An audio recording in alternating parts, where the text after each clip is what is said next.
Let us begin. Today we're going to be looking at a couple more tools for creating seamless images. We started out with essentially rectangular ones before that were fairly even in tone, and today we'll be dealing with ones that maybe come in a funny shape. We need to turn into a rectangle, ones that don't merge well around the corners, so we see the joints, fixing those. So that'll be for images that repeat across a surface. And then decals will be a single image that you can paste like a logo, what Connor did for his coffee shop. So that's an image that you can apply to a TV screen in a rendering or logo on a wall or whatever it happens to be. So we'll experiment with a couple of those. And we'll also deal with the rectangular forms of those and the non-rectangular. So if you have a circle or a triangle or something, you just want to see that image, not a lot of white pixels around it. We'll be moving pretty quickly through this today. I put up on Blackboard week 3. Class 5 image. There's a zip file that will be working with those images that are listed here up at the top of the page. And we'll be combining some of the tools that we have used previously and then adding them together and using them in combination for this. And the point here is to get this out of the way with. So by the time we're working on putting together the building on West Broadway, we'll be able to focus on that straight through and not sort of get distracted by the fun of Photoshop. We worked with a version of this image before, but what we want to do now is to be able to isolate the part of this image that will repeat infinitely without showing any joints, and then to de-skew that so that becomes a rectangle rather than some sort of a weird trapezoid. And if you don't have them already, on the View menu, check Rulers. And that turns on rulers across the top and side that lets you see how big the image is. They always start at 0, 0 here up in the upper left-hand corner, and then increase up to the number of. You can have that in inches or in pixels. Right now, it's in pixels. Something you can do with the ruler is click in the top ruler and drag down a horizontal guide. But before I go farther with that, I need to decide, what do I need to isolate here? I can't just isolate like one hexagon. It needs to be a rectangular thing to be able to tile. So what I'm trying to do is to isolate something here that's once we square it up will be a repeating rectangle. And it looks to me like this right here, sort of up through the middle of there, we'll end up doing it, or down here, but not both. We want to go from a top to a bottom or a middle to a middle. Let's do top to bottom. I think that's clear. So I'm going to drag these guys. You can just drag them back up there if you don't want them, or you can drag them back. I'm just going to go, let's say, to here, sort of aiming for this point right here, and we'll fine tune it in a bit, and then down to there to sort of start defining this as my rectangle. And then I'll move in, sort of get this right to the point. If you have the move select tool, you can just grab these and drag them. Same thing here, just sort of get into the middle there between the two. And then I'll drag this over to the same top point up here. I'm defining the parts of this that are where I want them. And then over to this bottom point.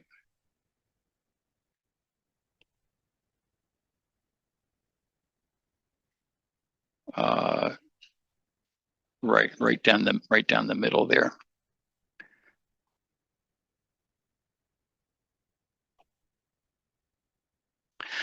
So what I want to do now is crop to these guidelines and then stretch or distort what's left to fit, and then crop again. So it's a couple of steps, but it ends up working well.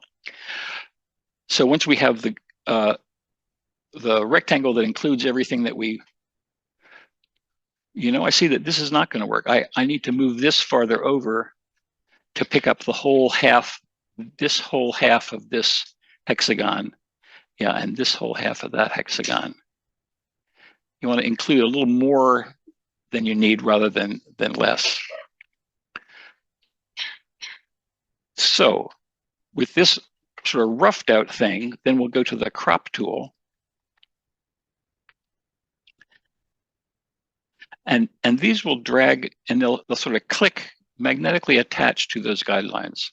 They'll go past it, but they sort of want to snap to it.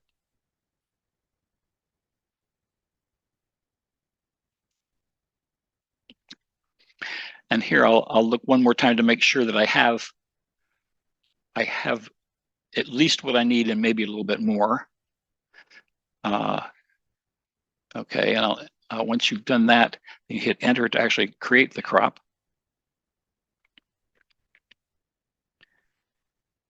And now what I want to do is distort this so that the points that I want to have in the image come right to the corners of the rectangular frame there. So all those distortion tools are under Edit and under Edit Transform, but Transform's not yet available because this is still, as far as Photoshop is concerned, the background image as that came in. And backgrounds, by definition, are rectangular and can't be stretched, but we can just click on this to unlock it and turn it into a layer, and then it's completely manipulable. So leaving the guides in place, I'm going to go to Edit, Transform. I'm going to use Skew, which lets me move each corner point in one direction at a time. Distort would let me do it both ways, but I'm just going to do it one at a time. So I'm going to pull this out, pull this corner out until that goes vertical there.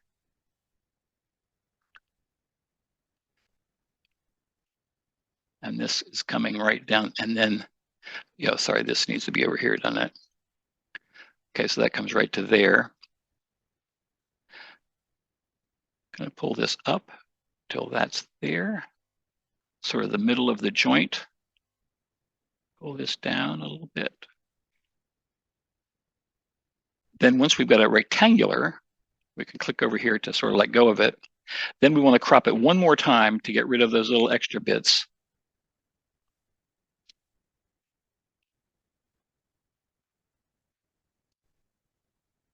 I think that's pretty good. Hit enter. So if that looks good, I'm going to leave those rulers there, the guidelines there, just in case I want to turn it back on again. I can turn them on and off with, I think Control H is hide. Yeah, Control H will just toggle those on and off. And then to see if this looks pretty good, as before, we can go to View, Pattern Preview, and see if that looks reasonable, which it does to me. I don't see any obvious artifacts or weird angles or stuff like that happening here. You can go until they just disappear. Yeah, it's pretty extraordinary. I'm amazed this computer can do that. Okay, so now we turn the preview off, and I want to save this with a new name. Always do that in case I made a mistake on this and I need to come back to it, or I want to do something else with the original image. Knowing that we've changed that, let's go to File, Save a Copy, just to be explicit about it. And we'll call this wall pattern 57 skewed seamless JPEG. So we'll have this. We'll have the original, and then we'll have the seamless version as well. I guess I could take skewed out of the file name at this point. So the basic process, each image will need some different tweak to it to make it work right. But the basic process is the same, where we take the original, make it rectangular, fix whatever needs fixing from there, like blending edges or colors or whatever, and then saving it with the new name. So let's open the next one. Let's open Cobblestone. It's already perfectly rectangular. We don't need to, de-skew it or anything, but we need to be sure that the rectangular area that we pick will repeat the 1/3 offset coursing that we see here. We basically need to grab 4 rows of this. So we'll have a full one, and then we'll go full, half, and then the next one up will be where we start the new image. So I think, again, I'll just go to right here. I'm trying to sort of hit the middle of the joints.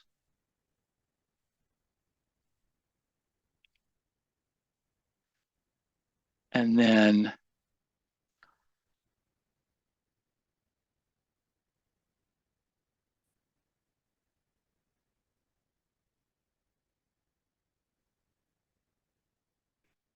where I place that, yeah, I want to be sure that if my joint here and now this this piece essentially corresponds to this piece. So I know that I'm going to keep the coursing the same. Pull this down to here. I'm sort of exploring as I go here. And then I want to be able to go large, small, large, small. So I'll put my bottom crop thing down here at the towards the bottom. And there are a couple of different ways you could do, I mean, many different ways we could do this. What I'm really trying to do here is to get as much variety as I can, color variety within these. If I could just probably do 4 bricks, but then that would be a really obvious repeat once it started getting put up on a wall. But I think this will do nicely. What we'll see when we go to view preview, pattern preview. Let me do Control H so we don't see those edges anymore. Is where a light one and a light one came in from the right and a dark one was already there on the left. We get these visible edges. So I'll just use the clone tool to bring pixels in from here over onto there. Clone stamp, pick it, then Alt click determines where the source is, and then you start painting to smooth that out. Oops, went too far.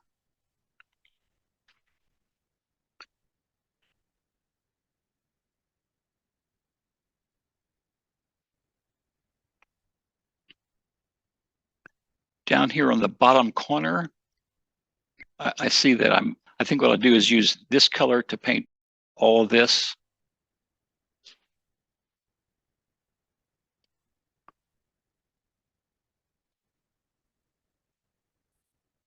And right now I'm using these with 100% opacity, so whatever I capture here is completely covering that. We could do that with a lighter touch. Let me just see how that works. If I change my opacity to 50, and maybe work from here up into this one. I'll do Alt to select my source, and you can see I'm getting a less. If I do it a couple of times, I'll get more, but I think it works better for this with 100%. Something high. So it's just a matter of going around this perimeter and smoothing things out so we don't see the joins, and then we'll have an infinite plane of those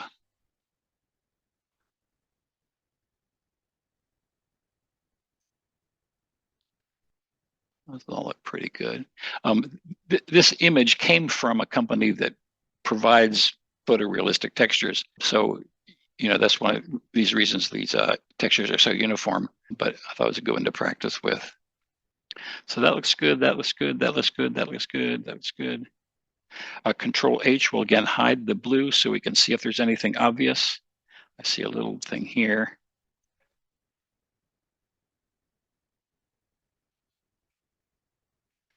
And this is just up top here. And you can go from bottom to top or top to bottom. It doesn't matter.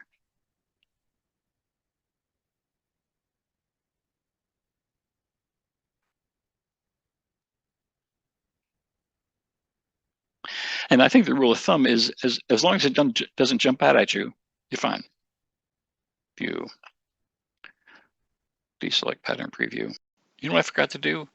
Crop the image to the guidelines. Oh well, as it turned out, the original image was cropped already for a seamless texture, just not yet blended at the edge. Now, the one thing I might have done here is, if we go to place this on a wall, say, it's going to start with like a little half brick down at the bottom course.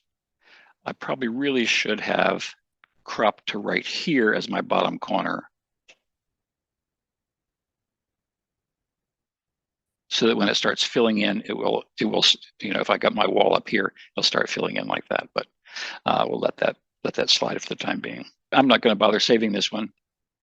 You certainly may if you'd like. Next, I want to go to a more difficult masonry texture, which is a brick wall that's just is photographed in perspective, and the bricks aren't regular like this. So we're going to have to probably add some joints in eventually, or figure out how to deal with them. I'll just file close.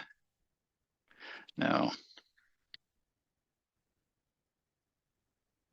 Let's pick the brick wall one.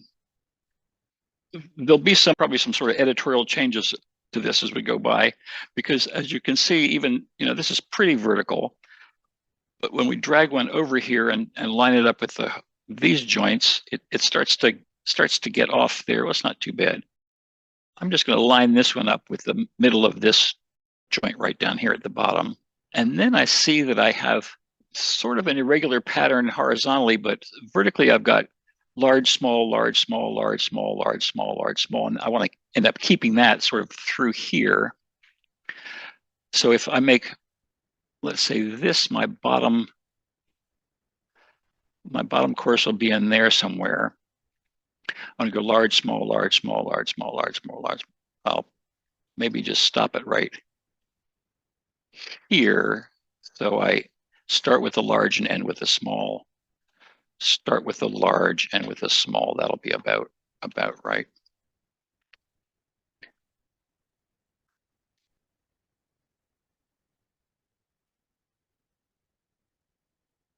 Over on this side, let's see what looks good. I see that I'm doing, it looks like 3 larges and a small, 3 larges and a small, 3 larges and a small is sort of my pattern. So if I go to one here, then I want to have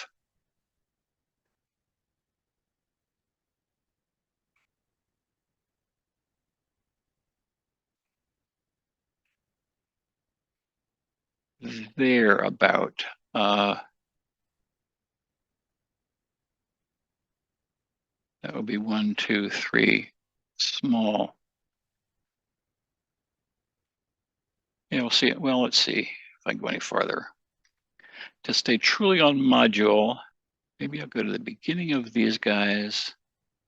The beginning, I guess it's all the same. But so I've got a column here just on the left side of my image, and then a column of these guys here on the right side. So I think that's probably pretty good. So again, we'll crop it, crop to this, including maybe a little more than we need, and then we can figure out how it works when we skew it later on. So here's this, defining what we're going to be using, crop in,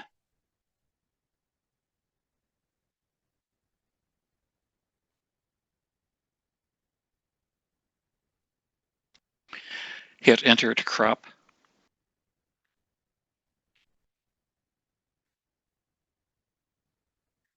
Control O will then fill the screen. Minus a little bit. And then again, skew it so my joint lines are horizontal. And again, this is a background, so I'll promote it to a layer. Edit. Transform. Skew.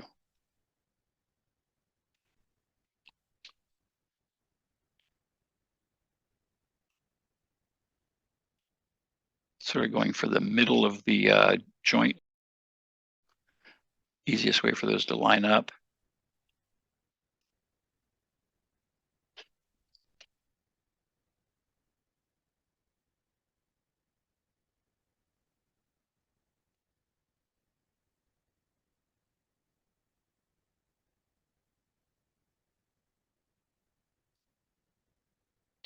And then the joints are pretty irregular over on this side, but I think I'll pull this over to just put that joint line in the middle just for some sort of order to things. Well, there's none over there, so maybe not. I'll leave a little bit of a joint. So then we can express the joint between this edge of this brick and this edge of this brick.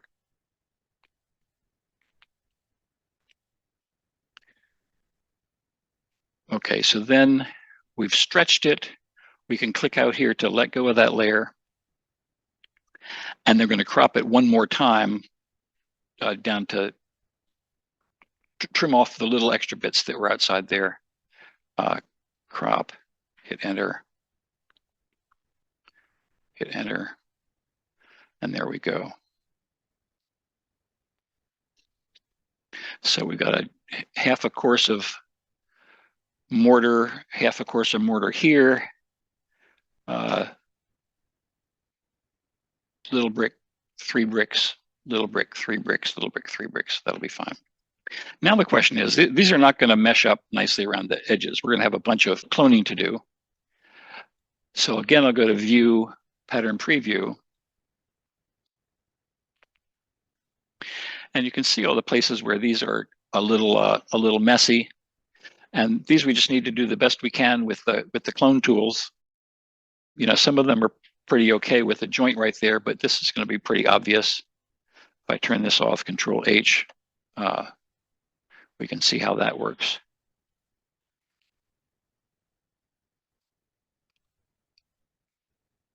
S for clone stamp. Alt, got to select a layer to work on.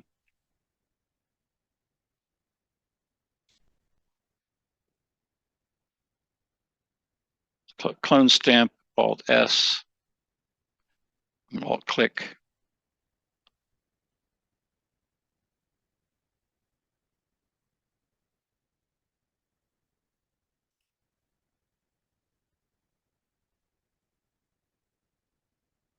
Right here, let's see, that's good. Let's turn these back on again. Control H to see them.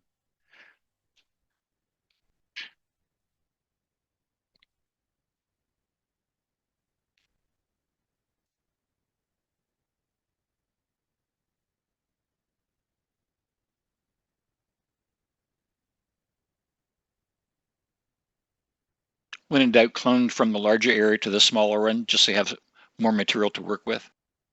So a little more painstaking than the horses on the beach, but same basic idea of getting it to look sufficiently okay that nobody's going to object. Here's one over here.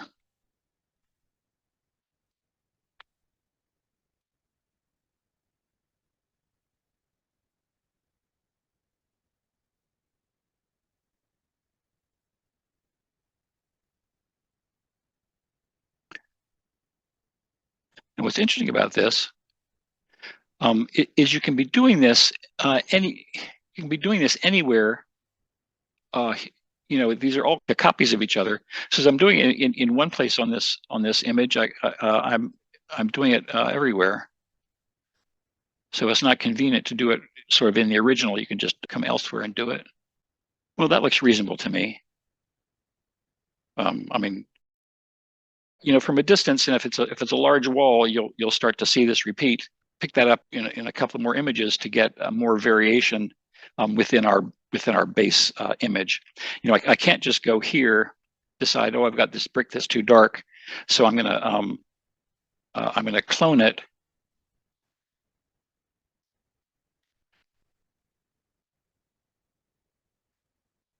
Because if I decide to clone from here to here, it's cloning it everywhere. So that doesn't really help the whole process, except maybe to make that dark spot in the middle look less obvious.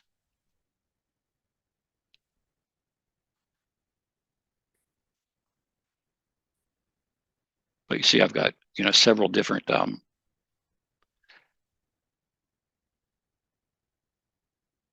what was that?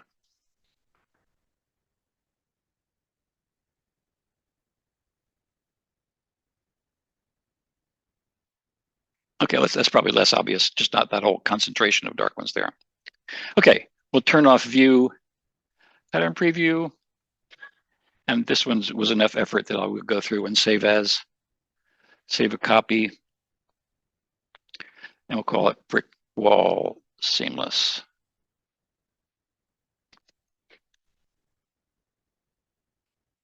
Okay. So with that, we had a pretty large initial image, but I still think, you know, if we see this on a large wall, we're going to get a real sense of that being repeated. What I'd like to do now is introduce a way using the reclaimed planks image, provide a larger initial image, quadrupling the size of what we're working with, and then editing those individually so that we get a more randomized look to the whole material. Let's go to File, Open, Reclaim Planks. So a problem with this image, if we go immediately to View, Pattern Preview, and then Control H, is we see this light dark, looks like cupping going on, which is especially noticeable left to right, and there's a noticeable jump top to bottom as well.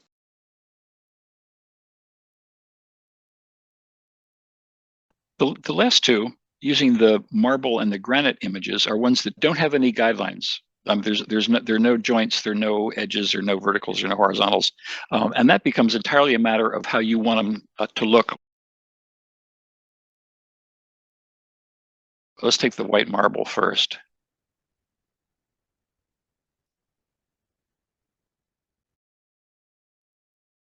Okay, so this doesn't look like it should be a real problem, but let's put it under View,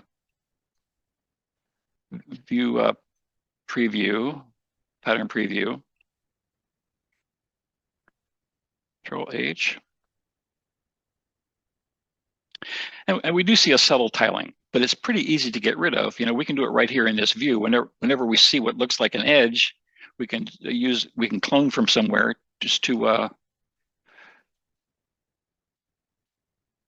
crank that up a little bit.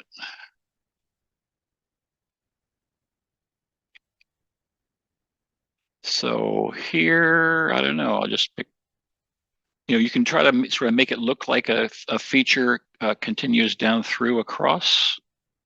Might be a good time to use opacity of 50 or something, just to sort of start to blend.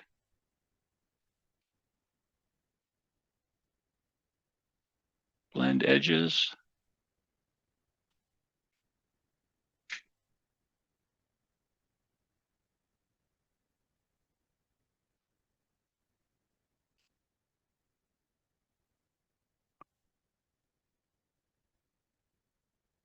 I mean, you can see the repeat, but you can't really perceive the edges, and I think that's the important thing at this point. And this is pretty easy because with the white background, things blend into each other quite nicely. The next one we'll do with green marble has much more distinctive colors and edges, and we'll see what's involved there. So I'm not going to bother to save this, but you can see what's going on.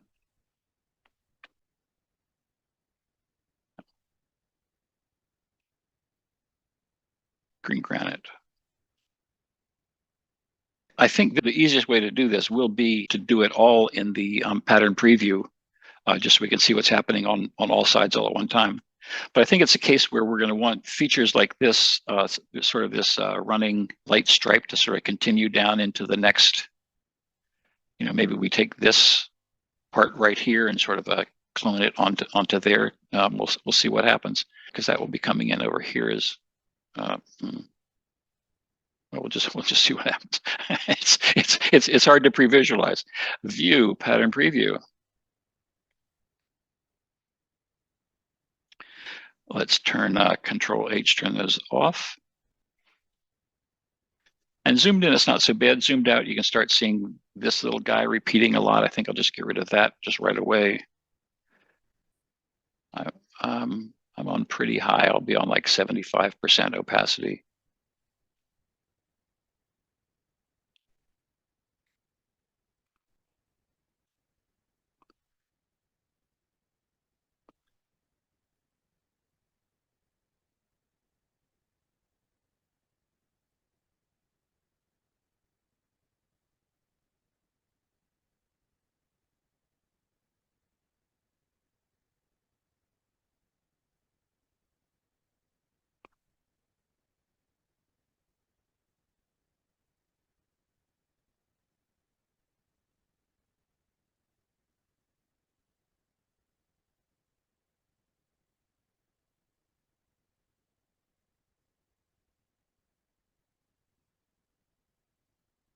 Just keep that going sort of irregularly to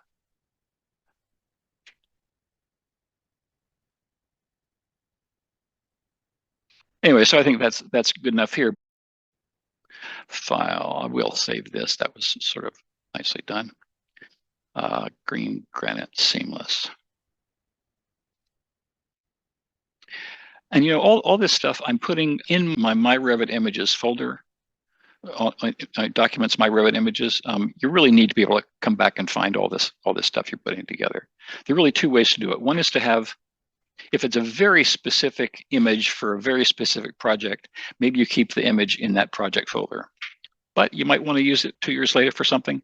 And it's really nice just to have this growing repository of images. I have literally thousands of images captured online, night skies, fur, all sorts of things that end up being sometimes useful, sometimes not, but they're nice to have. So save these images you've worked on where you can find them again. Now let's take a look at using decals in Revit, which are single images applied to a surface. Open a new file. Okay, again, I'm going to sort of make our little floor and wall situation. I just have a frame of reference for everything. So a decal is an image we can place on this wall and then move it around the way we want. Just a single image, there's no repeating. And a couple of things we can do with them: create a simple 3D object, let's say a stereo receiver, which is quite a complicated front of buttons and dials and that kind of stuff. We'll create a basic box for that and just make it out of aluminum or something, and then just paste this decal on the front of it that has all the knobs and the dials and the plugs and stuff. And from any kind of distance, it looks like we put a huge amount of effort into that, and all we've done is get a picture off the web of a piece of stereo equipment. It would take ages to model. The box will cast shadows and stuff, so it looks like it's a real thing casting shadows. It's like a very sophisticated paint tool with an image instead of a continuous texture. There are a couple of limitations to decals as implemented in Revit. We need to know is they can only be applied to objects here in the project model environment. We can't do them in a family. So if we place a TV, we got to place it here and then stick the decal onto the screen. And like the images used for materials, they're kept on disk, not in the model. So again, make that consistent folder in my documents, my Revit images, or my Revit decals or something or other, where you can put those and you'll always know where to find them. And more importantly, Revit will always know where to look back and find them. Let's just see what the process is to put a Coca-Cola logo on our wall. This all happens under Insert Decal. And we can't place one until we made one. We can't place like a chair until we've got a chair in the image. So the first thing we need is go to Decal Types, which is where we create the decal, the idea of the decal itself. And there are none currently loaded in this project. So we'll go down to that little orange sunburst that Revit means create something. And we're going to call this Coke logo.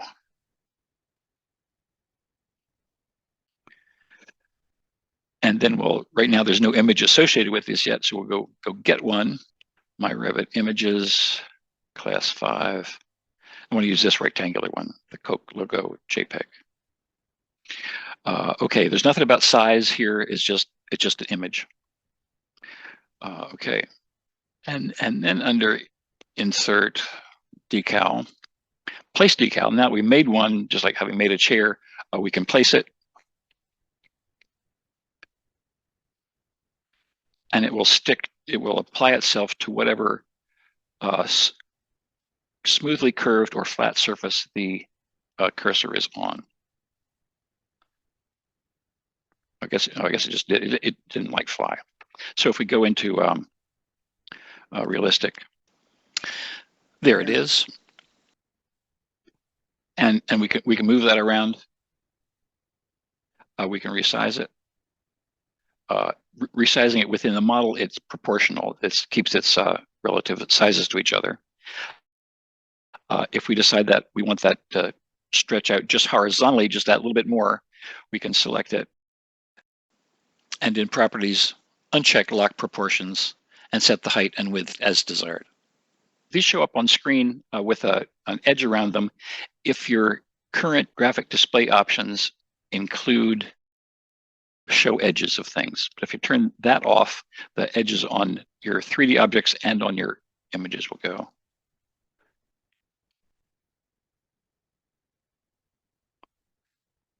Well, he said, there we go. And you can see these have a slight white edge around them just because that's how that image is. If I didn't want that, I go back into Photoshop, edit that image, crop off the white edge, and then we just have red going right out to the edge of the image. Let's look at things on the curved surfaces. So I want to make the floor to be the active plane, or the level 1, I guess. Architecture, set the work plane to the top of the floor, which is our level 1. Then I can go into component, model in place.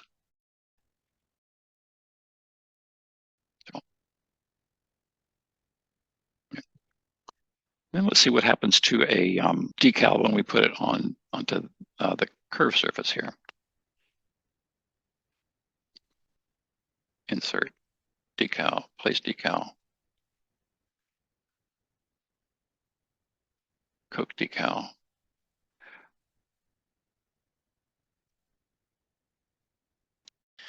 I see, need to pick the type.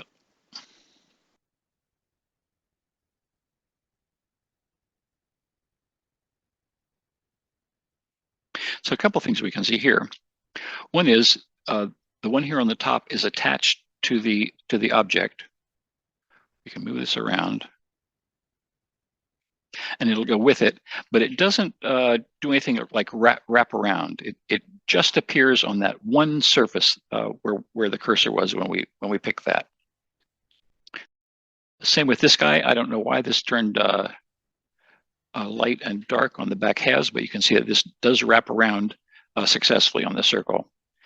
And there's some websites where people have uploaded modeled Coke cans with the images that then you need to wrap around them, so you get a hole looking like a Coke can. I want to try something else, which would be not a smooth curved surface, but let's say a blend that might start out round and end up square at the top, and just see what happens to that. Let me get into a first floor plan to create that. Architecture, component, model in place, Entourage. I could do a blend. We'll just do one just like that. This starts out as a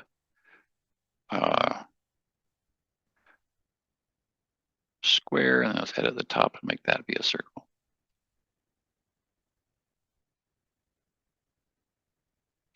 And we'll make that 4 feet high as well.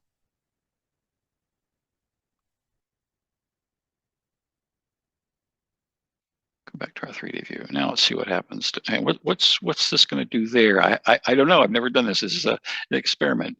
Insert decal, place decal. It likes it there. It likes it there. Doesn't like it there. Let's see what happens. I guess that's still flat enough, or oh, it is flat. I see it. It doesn't start to scoop until it gets. Well, anyway, that's probably a case where you would not want this to happen.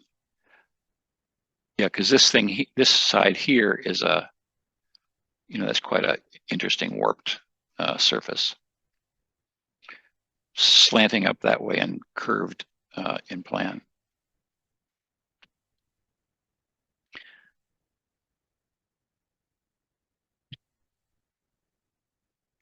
Okay, we can place images on. This is a nice way to instead of making a material for a rug, if you had an image of a rug, you could just place it as a decal on the floor and stretch it to be the size that you wanted that rug to be. It's a much faster process for something like that, where it's just a single image, than going through and creating a whole texture for a material. So let's try that with an imported object. Let's just do place like a flat screen TV here. Architecture, component, place component, load family. I guess that would be specialty equipment, probably. Office equipment, bound to be one there. Monitor, okay. Old school. So let's go make another decal that's got some different sort of image on it. Insert decal, decal types, new type.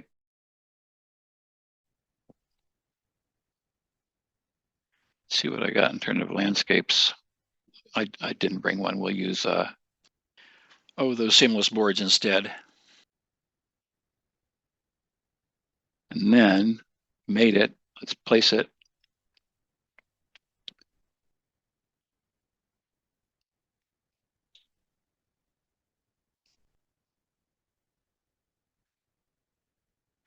And you can just drag it down and scale it as needed.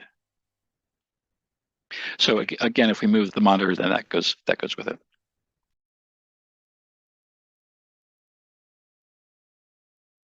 What if we don't want all that white there? We just want the letters. How do we get rid of that? It would be nice if we could use an image file that just had transparent pixels there, but that's not how this has evolved.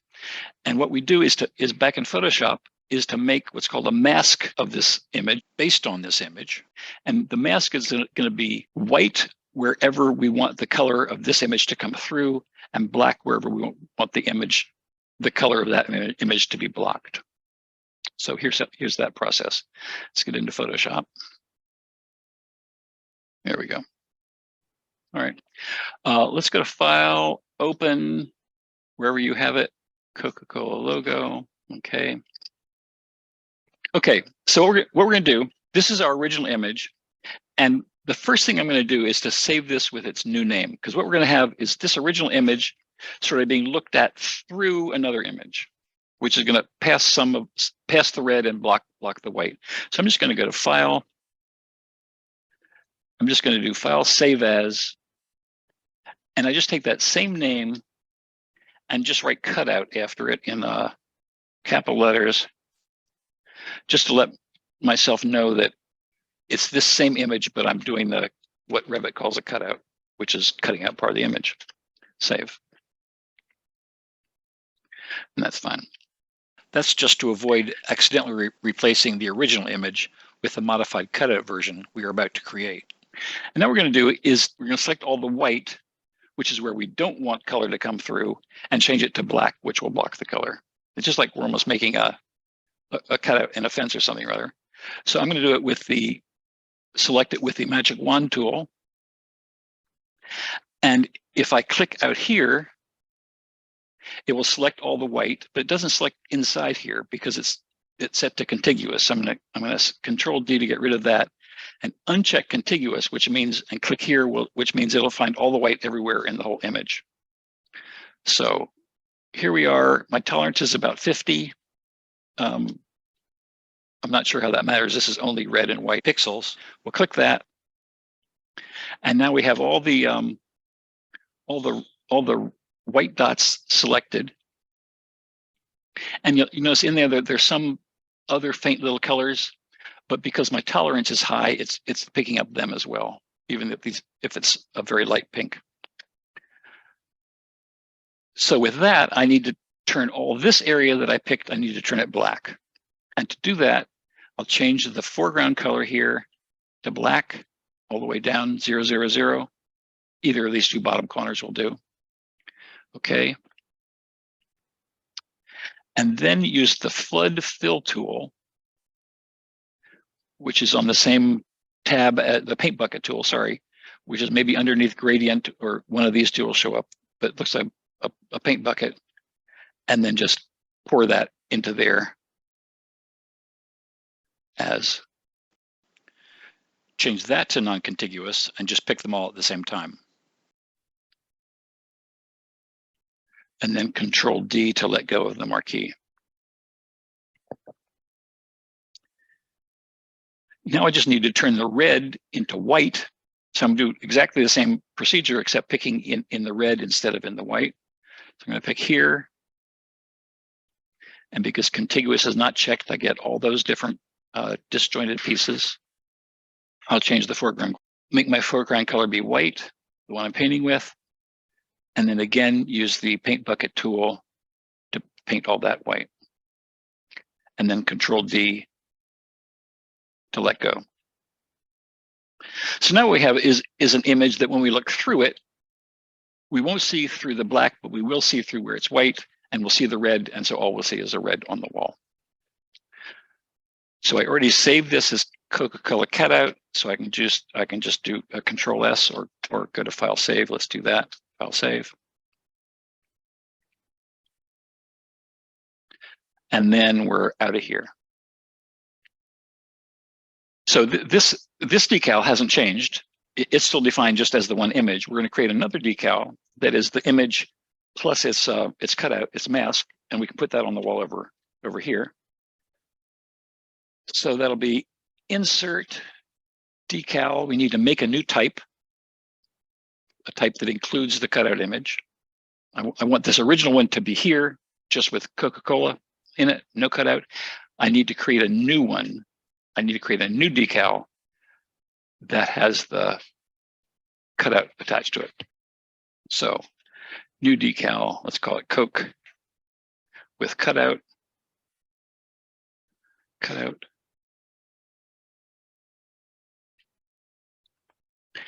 And this one, we have to sort of redefine these all again. That has the Coke logo for the main image, and then the cutout is an image file. That's the cutout. Okay, so a new type here that we can apply separately from the old one, and we'll ignore all this for the time being. Okay, so that responds to normal. Now I go to insert decal, place decal, and make sure we're doing the one with the cutout, and we'll put it over here on this face, and we can see that it's it doesn't have the white rectangle around it. Now, a couple of uses for these. This is fairly new. I'm going to move this down a little bit. Is what'll happen if we put that sign on the outside of the glass and shine some light through, shine the sunshine through. Would that be fun? So first of all, I'm going to say in this view, I want to turn it so the sun's coming straight in there, which is from the north. So I'll go to rendering settings, and 0 is meaning the sun's coming from straight north down at us, and we'll make it a little steeper, let's say 45 degrees. For this view, apply. Okay. Okay, and then if we go to the visual style, just to preview it, pick that, graphic display options, shadows, cast shadows, apply. Okay, so that's what that will do. And then I'm going to go around to the outside here and put that decal one. I'll put both of them on here, kind of small. Insert decal, place decal with the cutout. I'll place it here on the glass. It's too big, and it turns out you can't actually shrink them down this way. You have to. Well, I mean, you actually have to do them like this way. I'll make it 2 feet wide, and it'll shrink down to fit. I'll do that one, and then I'll do the regular one there as well.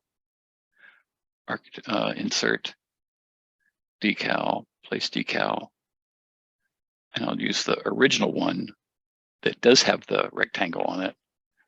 Place it here, and then make that one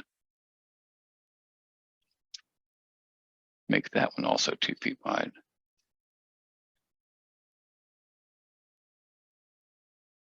Okay, angle it over. And these will move with the window, incidentally. I mean, they're attached to that. But one thing we'll find is that you can only do decals in the project. You can't do them in a family. Just the way it is. So back to our 3D view. And just in the realistic views, these guys aren't casting any shadows or anything. Let's see what happens if we go to render.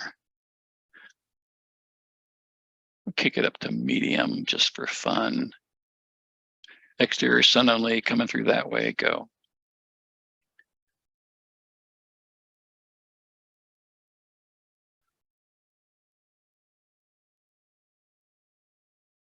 Oh, you know what? Let me paint my floor here white. Paint, just so we can see things a little more clearly.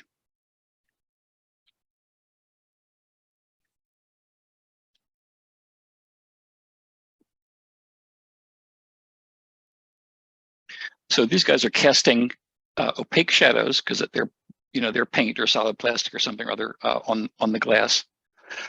But I think if we pick this guy with the cutout, for instance, and go to edit type and edit the attributes of the decal, and we could have done this when we created it, or we come back here and do it, we can crank the transparency up. Let's just see 50% and what happens. And I think we'll get red light coming through here onto the floor. So let's find out. Okay. Apply. Okay. RR for render. Okay, so we're picking up some red there. So this has gotten a little fainter because light's coming through it. So it's really not quite stained glass. It's not like a vivid color here casting a vivid color onto the floor. With the tools available to us, I don't see how that would happen, but that's still pretty cool. You know, what can I say?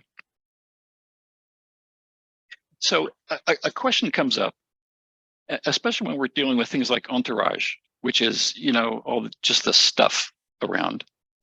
It could be cats, it can be keyboard, it could be an ashtray, something like that. And you want that to show up in your rendering. What's the best way to do that? And this will vary, but here are some suggestions of how to do it. One, you can make them as Revit components, make it as a family and assign appropriate materials and have it be there. But frankly, that ends up being a lot of work to make a brass candlestick.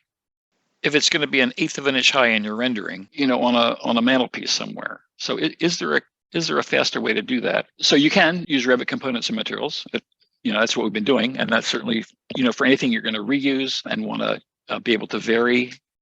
Have this one be red and this one be blue. That's probably the way to go. You can use a decal attached to let's say a Coke can. Just make a simple cylinder, and then you can apply a decal, and it'll just wrap right around that.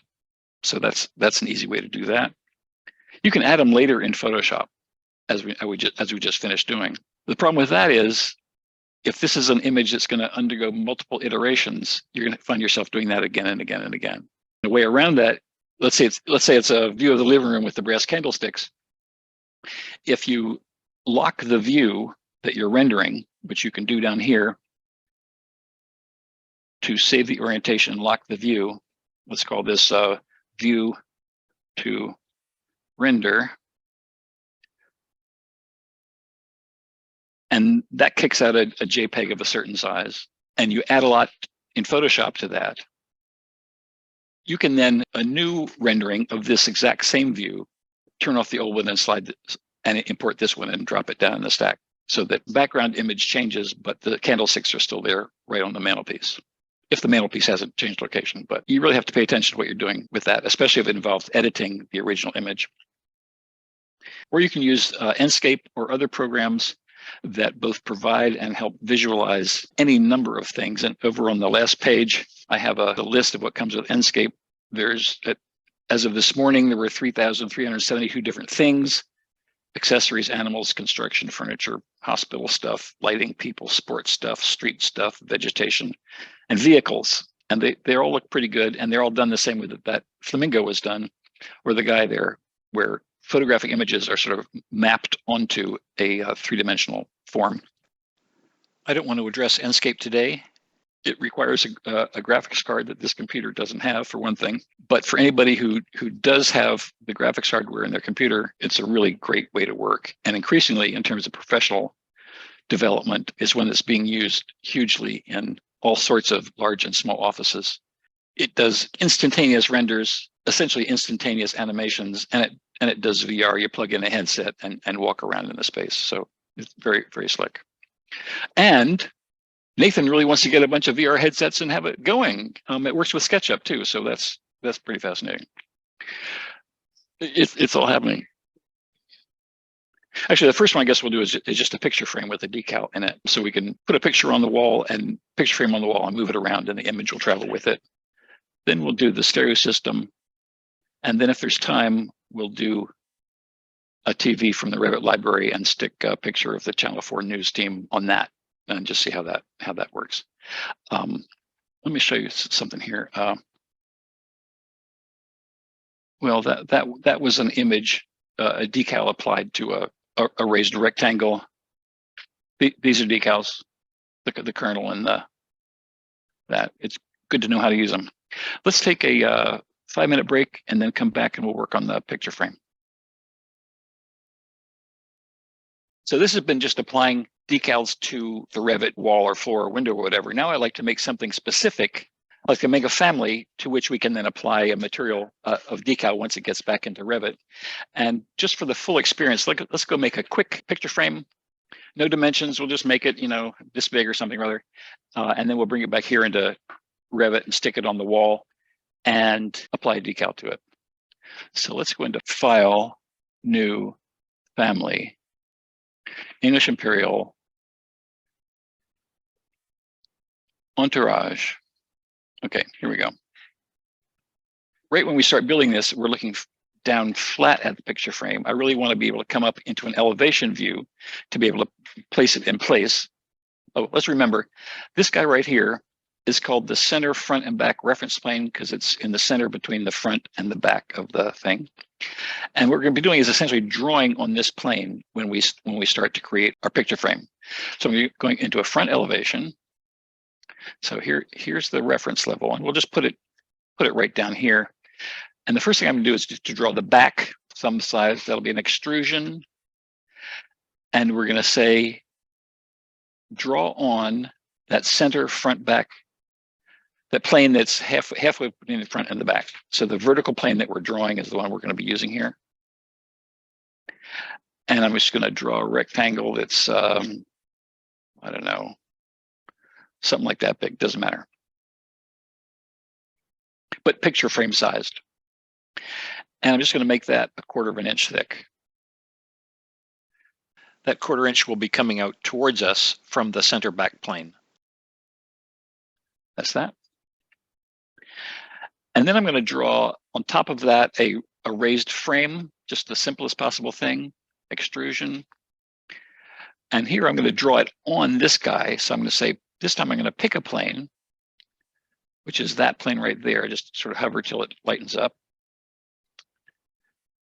And then I'm going to draw another rectangle that'll be the outside of the frame. And if we inset that, let's say 2 inches or 1.5 inches, 1.5 inches, and copy, then we'll have an 1.5 inch frame. Use the trim tool.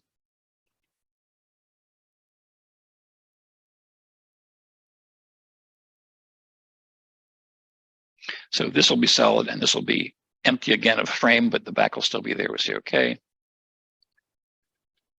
And then we'll just check it out in 3D. And there it is, just what we're going to have. And if you want to get rid of that line right there, we can join these two solids together. We can use the modified join tool just to pick one and pick the other, and then they blend. And they'll do that if they're the same type of stuff. You can't join brick and drywall, for instance, but these are just sort of generic entourage material. So let's pretend I forgot to save it. I'll say load into project and close. Oh, I do want to save the changes to the family, and I'll call that picture frame. Picture frame.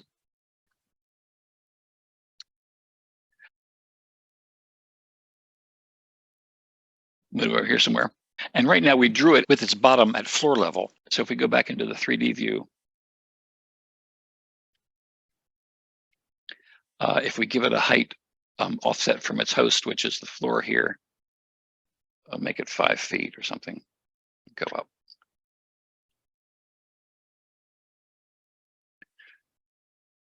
And we went into in class about assigning material parameters and stuff to that if we want to do that.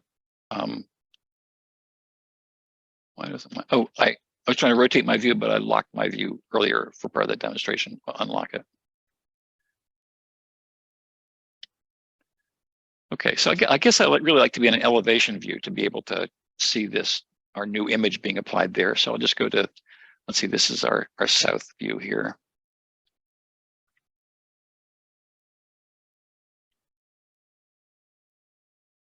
And I'll just go to make a new decal type. Let's make a new one, not Coke. decal for picture frame.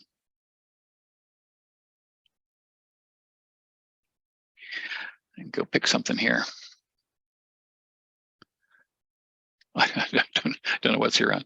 Old couple walking. Oh, that's so sweet. Whatever you got. So that's been created with whatever JPEG you happen to have around. It can be JPEG or PNG or any of those flat ones, but not a Photoshop document, not the PSD files. And then we'll go to Decal. Place. Just click there. And we can drag it into place. And go into realistic mode and see how that looks. Oh. Now you'll notice this only shows up, the image only shows up when it's in front of the face that I specified. It doesn't, the rendered image itself doesn't leak out past that rectangle, which is the face I specified. So I'm going to make this a little wider. Say 1'3", 15 inches. Move them down a little bit. There they are.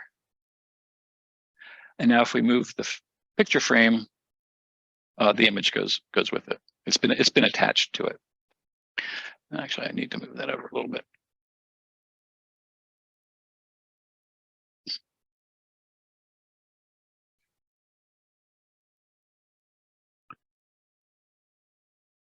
Oh, cancel. Okay, so I have to be careful. Just then, I was trying to grab the picture frame. By mistake, I grabbed the image and dragged it down. And it says, the decal's not even overlapping the host at all anymore. So I have to go back and move them together. So I go back into a view, RR, draft.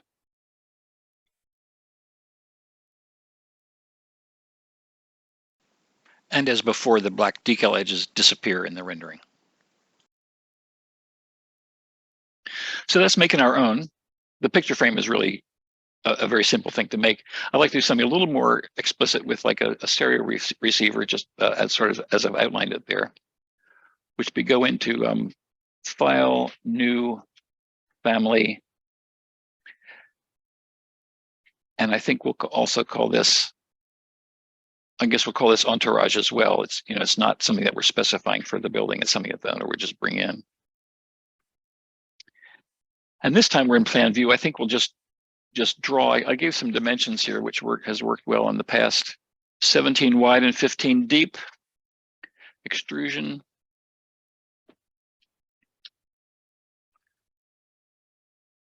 (17 wide, 1'5". 1'3" deep. Something like that. Oh, we say okay.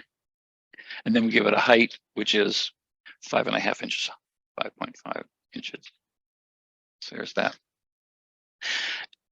And I guess really, let's put those little legs on it just to make this official. Go back to the floor plan. Create and move this. Let's move this around. So it'll be. Then we sort of have to think, how would we want to place this? If we're placing it on a shelf, would we want to place it at the front? We'd like to have the intersection of these guys at the front or the middle, at the back. I'll leave it at the front this time. So if I'm going to do create extrusion, some little round circles.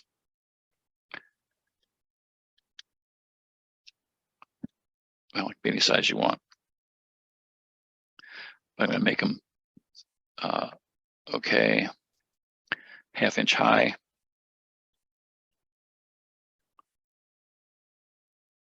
Then I'll mirror this about this line here. And then pick both of those and mirror them about the axis that I draw, which will go from this midpoint over to there. See what that looks like in the front elevation. Oh, I need to move this up a little bit. I can't move this yet because it's been drawn on this reference plane and it's still locked to that plane. So when I select it, I can click this hashtag thing. And this basically means that it's locked. Right now, it's locked to a plane. We want to click there to unlock it from the plane. Now I can move it up 1/2 inch. Okay.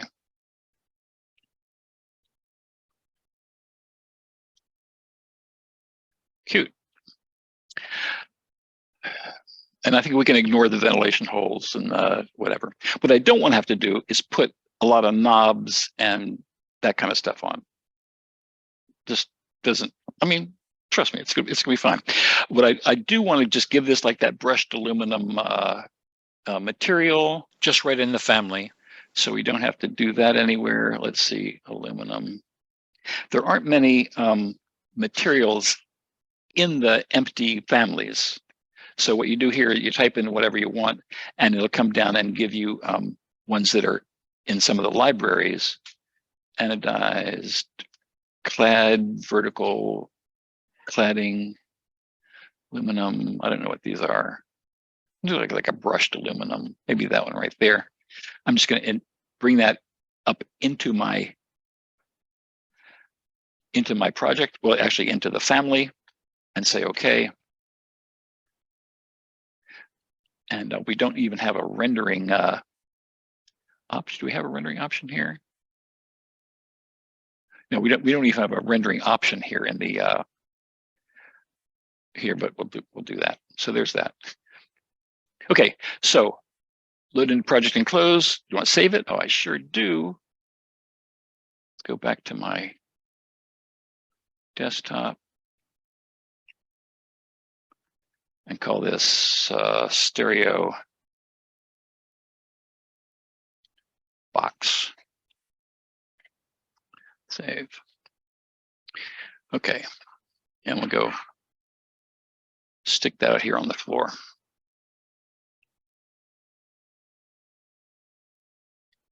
So there's that. See, it's got little legs and it casts a shadow and everything. We just need to dress this up a little bit. And I'm just going to go on Google Images and get the front of a stereo.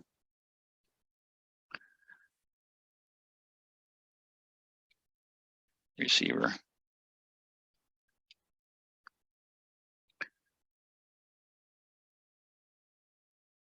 Those are kind of doer. I want one that's fairly straight on. Let's just do this right here. Pick whatever you want. That looks nice. I'm just going to right click, save image as stereo front. It's better if it's in color.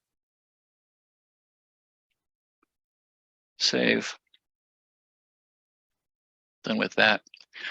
That probably had extra stuff around it. We're going to need to trim it down to crop it some back into Photoshop.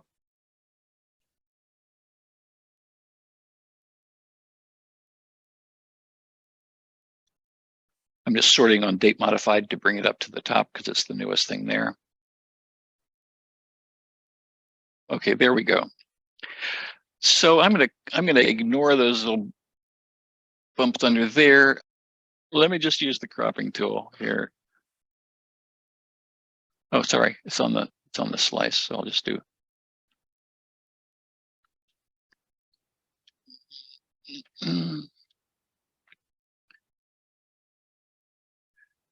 And we're gonna just pretend that that doesn't happen. It's almost like it sort of snaps into where, anyway, there's that. I want to get rid of these guys. Gotta really, it doesn't quite really matter where those go for our purposes. Okay, I'll just Control S just to save it because I'm not going to change the file type or anything. Out of Photoshop. Phew. And then we created new decal type called stereo front, and then we place it on the front of that. Decal type, new type, stereo front, uses the picture, stereo front, and that's good.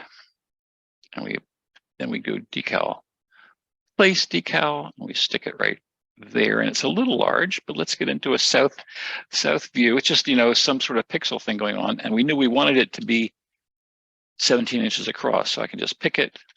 You can't drag it, it turns out. You can't do that. You have to tell it, keep your proportions and become 17 inches across the top. And then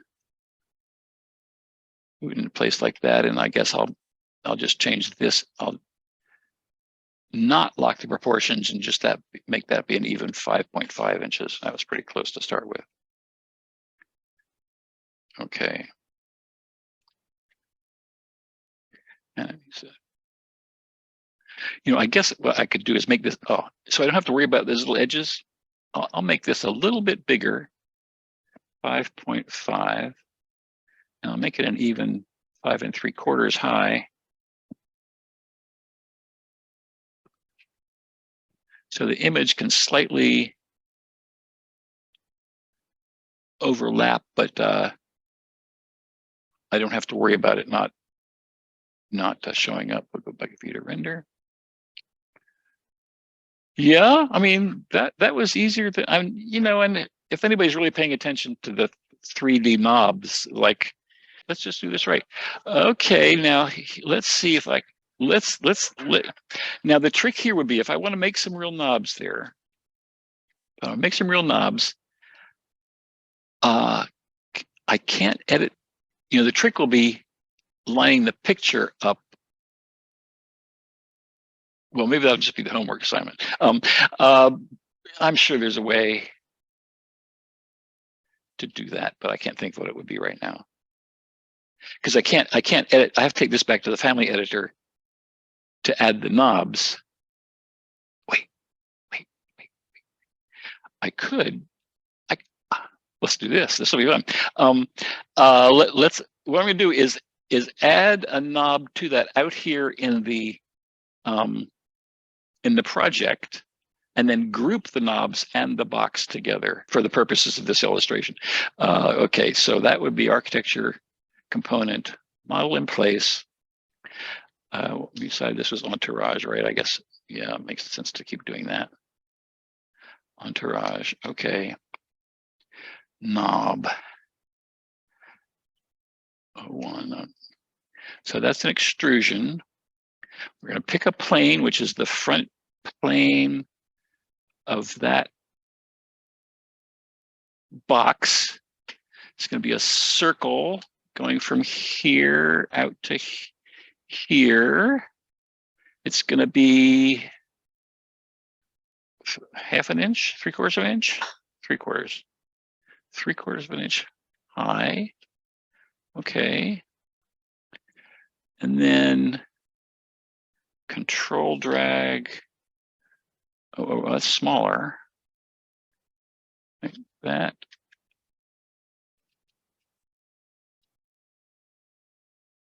Well, I'll make a separate one. Oh, edit extrusion. Sorry, that's what I need to do. 1 inch.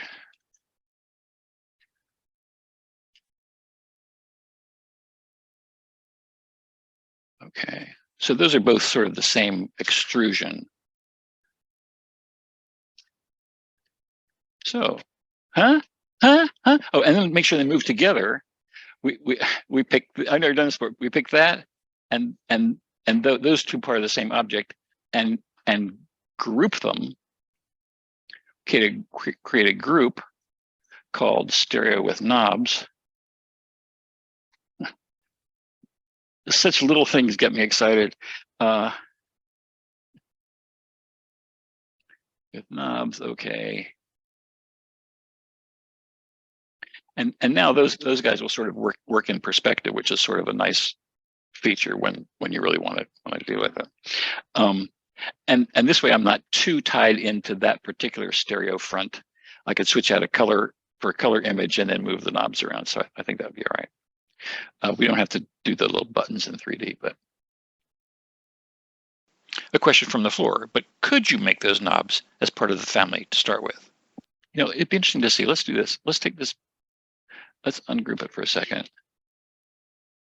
Edit family. Oh, what I could do here, I could do import image. It won't be visible in projects, but I could bring that same stereo front here, make it 17 inches wide, move it over. Oh, this is so exciting. So in the family, I could bring that image in and just sort of put it there and then create these knobs in the family and then come back out again. And then they'd be there. This picture wouldn't show up, but it would remain as part of the family for reference when we're going. So that would work. That would be fun. Should I do that? No, homework sounds good. But okay, 257. I think you can see how that would work. You know, bringing a flat screen from the Revit library, but it's just the same thing as doing the picture. There's a nice flat screen in there. You size it by its diagonal, so you can just say 55-inch screen, and there it is.